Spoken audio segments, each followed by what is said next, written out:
All right, Mike Budenholzer there. Ime Udoka and the Celtics are moving on to the conference finals. After the tough offensive first quarter for you guys, you came back with Jason and Jalen to start the second quarter there, kind of out of your usual rotation. Was that the plan going into, like, obviously extend the morning game like this, or was that with you the feel of the game, and what allowed you guys just to turn it around offensively from there? Yeah, it wasn't the plan. We went into it with our original rotations, and to your point, didn't have the best offensive first quarter. Felt good about it, only being down 6, 26-20, and knew we were defending at a high level, but had to clean up offensively, and didn't love the flow of it. So brought those guys back in to get us a spark, and understanding it's a Game 7, nothing to save guys for. As far as another game coming up soon, although it's the same day in between, we wanted to finish the series and gave those guys a little bit more run. Grant's been spending kind of his whole career trying to fight through, I guess, doubt, shooting the ball when he hits these cold streaks. He's been on this cold streak for a while, and he started to show a little bit of that early in the game. What did you say to him to get him back on track? I told him let it fly. They're disrespecting you more tonight than earlier in the series, and that was the plan on him and other guys, and really shifting and making them try to beat us. And you saw it on the first one that he made, and then he missed a few and got a little hesitant, and I basically said, shoot the ball. So stop driving into the crowd, take the shot that they're giving you. And he broke Steph Curry's records for attempts in Game 7. So he said 2 Charlotte shooters. He's going to gloat about it for sure. Ime, one of your big things was getting Jalen, Jason to trust their teammates, and it just seems the trust that they have in a guy like Grant so high at this point. What kind of led to just the trust they've developed in their teammates this year? Yeah, understanding who they are and the game plan on a night-to-night basis. They've pretty much seen everything throughout the season. And I wouldn't say it's only Grant, it's everybody who's on the floor.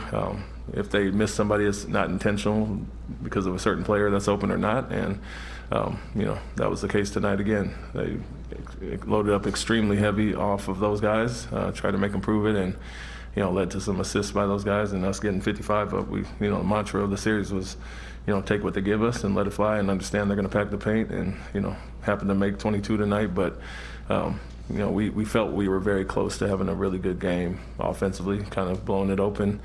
Hadn't played our best and got some tight wins, but it was great to save our best for last as far as that, and then defensively as well. Second quarter, I think you dropped 7 fouls in the first few minutes there, getting in the paint more. What kind of shook things loose when you saw how much they packed the paint in that first quarter?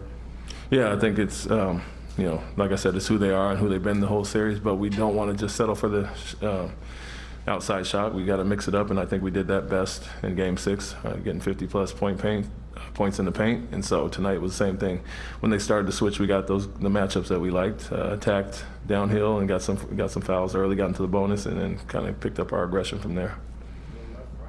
Ime, how would you describe playing against Giannis for 7 games? Hard. The way he plays, and everybody's different. And, I experienced it as a player. Certain guys are in attack mode all game and come downhill and, don't let you off the hook. And one of those other guys that are jump shooters that you can, be physical with, and you kind of bail out. And so, it's an extremely hard task because of the way he attacks and doesn't settle, and, his size, strength, and length. And so it shows why he's obviously an MVP candidate every year and champion. And, another tough one, but it felt like we kind of started to grind him down a little bit tonight. He missed some of the easier shots around the basket, and that's what we talked about. We're not relying on one guy, and, when you look at Holiday and him, a lot of times they were taking close to the number of shots to get that amount of points, and so we stuck with that, making them work, kind of locking in on the other guys. In every game you looked at the stat sheet, it was a bunch of zeros across the board from 3 specifically for, Portis and Connaughton, Allen, even what Matthews as well. And so we wanted to make them work, grind it out, and we felt we would do the same thing we did to some of the Brooklyn guys last series. But to your point, it's one of the toughest things to do. It's that balance of letting them get going one-on-one, going after them and opening some things up, and we decided on the latter to kind of trust our guys and make it tough on them. Yeah, I was kind of going to ask along the same lines. He had 6 assists in the first quarter, yeah, and then 3 the rest of the way. What was it that you changed after the first quarter? What did you guys do differently to kind of clamp down on that? Yeah, we mixed up some blitzes early to try to keep them off balance. But more so than that, it was just poor recognition out of rotations early, where Portis got a clean 3, Lopez got a clean 3 up top, and that was like I said, one of our mantras is run those guys off the line, not let them beat us from 3. So it wasn't as much us going after him as him just getting off the ball and making some nice passes, and us not being as aware as we needed to be in the first quarter. Were you just kind of playing it safe with Rob, or did you not want to disrupt when things have been going well in general the last few games? Both. I think, like I said, it was on a need-be basis. Foul trouble, we needed a defensive rebound at the free throw line, or some rim protection on a specific play, we could use him. But at the same time, we won 2 out of the last 3 without him, and had a chance to win Game 5, obviously. So it wasn't like we were desperate to get him back. We understand what it is and want to take the cautious approach. And if we needed to get him in, we would. But I would say a little bit of both, and we were fine with Tice, Al, and Grant doing what they've done all series. And you said a minute ago you felt like you guys were close to having one of these games where you blow it open. What were the indications? What kinds of things had you seen that made you feel that way? We were guarding extremely well. I mean, to save your best for last, to give up 2 17-point quarters and 38 in the second half, we felt that was pretty consistent throughout the series. 81 tonight, they had 86, obviously 95, 101, and a 103, which are, for that team, really good defensive numbers. Offensively, we just weren't as crisp as we were. We knew if we defended at the level we have been and had one of our nights shooting-wise and getting downhill and kind of mixing everything up, this could be the result. And every game, it felt like we were in that 13, 14-point range with the lead and never really pushed to extend it, and we did that tonight. Ime, more of a simple question. How good does it feel to beat the Bucks, the defending NBA champs, in a 7-game series where you battled them from start to finish and move into the East Final? Yeah, it feels great. It's a great accomplishment for our guys. Like I said, I've been in the playoffs every year as a coach, and won a championship, got there, and got to conference finals and all that. But our group has as well, and so although they're young, they've been through some things, and so it's just another feather in their cap with Jason, Jalen, some of the guys taking on a bigger role now, and so. Great for us to battle back the way we did. It's what we played for, why we played the season out, to have home court advantage in the Game 7. And, we believe in the basketball gods. Those things matter. And so for us, we played it out and did what we did really most of the second half of the year, not fearing anybody and playing the way we have. And so it's good to kind of be rewarded against a really tough test.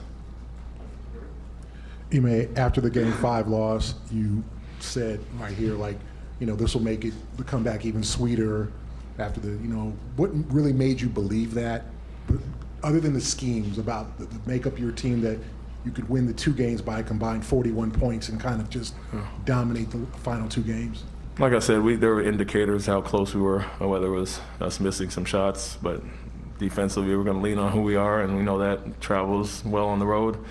Guys were pissed off about it more so than down and defeated about it. And like I said, we turned the page pretty quickly and looked at why we didn't finish that game. Having a 14-point lead in the fourth quarter, it's not like we were blown out and despondent, like we couldn't get the win. And so we had to take it one game at a time. But we did know as a staff, the numbers say if the loser of Game 5 loses 82% of the time. And so we wanted to flip that script, obviously, and make it hard. We made it harder than we had to, but it would be sweeter if we go this route, and I think it'll boost our confidence going forward.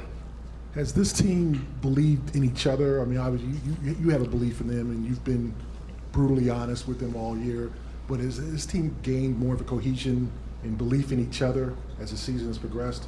Oh, definitely. It's not even close. It's a team that's been together for a while. Some guys have, but in different roles and with a different voice, and so some things at times can creep back into your mind, and I've come in with a fresh set of eyes and perspective to seeing what we have, seeing the growth and the possibilities. And so I've always been on them about that, but we have to go about it a certain way to get to where we want to get. And so enough proof is our record, second half of the season, probably having the best overall record, best offense, best defense. And so those things aren't a fluke in a 45-game span. And so we wanted to carry that over into the playoffs.